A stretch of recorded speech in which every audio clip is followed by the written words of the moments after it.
Normal students আজি আমি পড়িম class 10 math chapter number 13 পৃষ্ঠকালীয়ার আয়তন। তো স্টুডেন্টস হলো 13.2 এক নম্বর অঙ্কটা আমি করেছি। আজি আমি তোমালোকক 2 নম্বরটা করে দিম। 2 নম্বৰ কোৱেশ্যনটোত কি কৈছে চাবা। ৰাছেল এজন ইঞ্জিনিয়াৰিঙৰ ছাত্ৰ। তেওঁক এখন পাতল এলুমিনিয়ামৰ পাতৰ সহায়ত দুই মূৰে দুটা শংকুসহ এটা বেলুন আকৃতিৰ আৰ্হি প্ৰস্তুত কৰিবলৈ কোৱা হ'ল। আৰ্হিৰ ব্যাস হল 3 সেন্টিমিটার আর দৈর্ঘ্য কিমান দি আছে 12 সেন্টিমিটার। যদি প্রতিটো শঙ্কুর দৈর্ঘ্য কিমান 2 সেন্টিমিটার হয় তেন্তে রাসেলে প্রস্তুত করা আৰ্হিত থকা বায়ুৰ আয়তন নিৰ্ণয় কৰা। ধৰা হোক আৰ্হিৰ ভিতৰৰ আৰু বাহিৰৰ মাপ প্ৰায় একে। ভিতৰত আৰু বাহিৰৰ মাপ কি থাকিব একে। তো স্টুডেন্টস এটি তোমালোকক সমাধান কৰি দিম চাবা। তো স্টুডেন্টস এটা হল চিত্ৰ। এই চিত্ৰটোৰ দিক কিমান দিয়েছে 12 সেন্টিমিটাৰ আৰ আৰ্হিটোৰ ব্যাস আমি কিমান জানো 3 সেন্টিমিটাৰ। এটা আমি শঙ্কুৰ ব্যাস বলে ক'ব পাৰোঁ। তাৰপিছত শঙ্কুটোৰ উচ্চতা আমাক কিমান দি আছে 2 সেন্টিমিটাৰ। তেনেহ'লে শঙ্কু আৰু এই আৰ্হিটোৰ ব্যাসাৰ্ধ কিমান হ'ব 3 আধা হ'ব, মানে 3/2 হ'ব। তো চাবা স্টুডেন্টস তোমালোকক আমি সমাধান কৰি দিম। আমি কি কৰিম শঙ্কু দুটাৰ আয়তন উলিয়াম, তাৰপিছত এই বেলুনটোৰ আয়তন উলিয়াম। ওলোৱাৰ পিছত আমি যোগ কৰি দিম, এনচাৰটো ওলাই যাব। চাবা স্টুডেন্টস কৰি দিম তোমালোকক। তো স্টুডেন্টস শঙ্কুৰ ব্যাস আৰ আৰ্হিৰ ব্যাস কিমান আছে দিয়া 3 সেন্টিমিটাৰ। তেনেহ'লে ব্যাসাৰ্ধ কিমান হ'ব শঙ্কুৰ ব্যাসাৰ্ধ আৰু আৰ্হিৰ ব্যাসাৰ্ধ কিমান হ'ব সেমেই হ'ব। লিখি দিয়া ব্যাসাৰ্ধ ডাইৰেক্ট লিখি দিম আৰ ধৰিবা এটা আমি কিমান লিখি পাৰোঁ 3/2 সেন্টিমিটাৰ। তো স্টুডেন্টস তাৰপিছত আমাৰ এই শঙ্কুর উচ্চতা কিমান দি আছে 2 সেন্টিমিটার। লিখি দিয়া শঙ্কুর উচ্চতা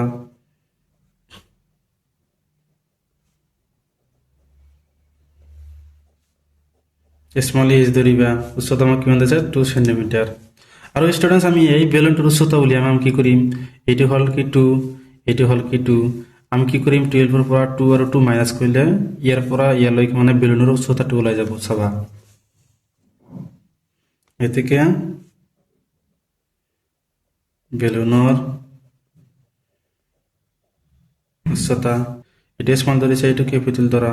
আমি কি কৰিম চাবা আমি এই গোটেইখিনি কি জানো 12 পৰা আমি এই শঙ্কুর উচ্চতা আর এই শঙ্কুর উচ্চতা মাইনাস করে দিম। 2 আর 2 মাইনাস করলে কিমান হ'ব 12 পৰা 2 মাইনাস কৰলে 10, 10 পৰা 2 মাইনাস কৰলে কিমান হ'ব 8 সেন্টিমিটাৰ। তেনেহ'লে আমি বেলুনৰ উচ্চতাটো কিমান পাইছোঁ 8 সেন্টিমিটাৰ। তো স্টুডেন্ট তাৰপিছত কি লিখিম যে ৰাছেল প্ৰস্তুত কৰা আৰ্হিত থকা বায়ুৰ আয়তন ইজ ইকুয়াল টু আমি কি লিখিম বেলুনৰ আয়তন প্লাস 2 ইন্টু শঙ্কুৰ আয়তন।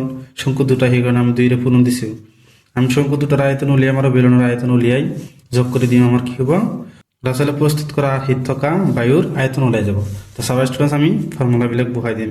আমি বেলুনের আয়তন আমি কিমান জানো পাই আর স্কয়ার এইচ। আমি এটা ক্যাপিটাল এইচ কি লম যেহেতু আমি এই বেলুনটার উচ্চতার আমি কি ক্যাপিটাল এইচ লৈছো প্লাস 2 ইন্টু শঙ্কুর আয়তন আমি কিমান জানো 1/3 পাই আর স্কয়ার স্মল এইচ। যেহেতু আমি শঙ্কুর উচ্চতাটা আমি স্মল এইচ ধরিছো এই কারণে আমি এতে স্মল এইচটা লিখিম। তারপর স্টুডেন্টস আমি কি করিম পাই আর স্কয়ার টু কমন লম পাই আর স্কয়ার ইয়াত কিমান থাকে এইচ, ইয়াত কিমান থাকে 2 ইন্টু 1/3 ইন্টু কি থাকে স্মল এইচ মানবোৰ বহাই দিয়া। এতিয়া পাই মানে আমি কিমান জানো 22/7 ইন্টু আর মানে আমি কিমান জানো 3/2 ইন্টু 3/2 ডাবল লিখিছো কিয় কারণ স্কয়ার আছে।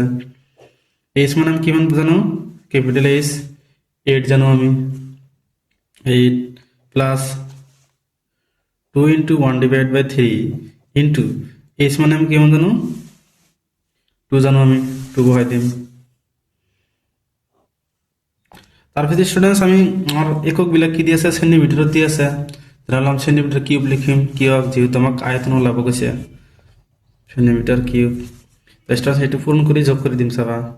তার আগত আমি এইটোরে ইয়াক ডিভাইড করি পারো 11/7 ইন্টু 3 ইন্টু 3/2 8 প্লাস 2 আর 1 পূরণ করলে কিমান হ'ব 2 লগত 2 পূরণ করলে কিমান হ'ব 4/3 সেন্টিমিটার কিউব। তারপিছত আমি স্টুডেন্টস এটা পূরণ করে দিম 3 × 33 /7 ইন্টু 3/2 ইন্টু এইটো ইয়াৰ লগত পূৰণ কৰি ইয়াৰ লগত যোগ কৰি দিম 3 × 8 = 24, 24 লগত 4 যোগ কৰিলে কিমান হ'ব 28 ডিভাইড বাই 3 সেন্টিমিটাৰ কিউব। A3 আৰু A3 আমি কেনসেল কৰি পাৰোঁ।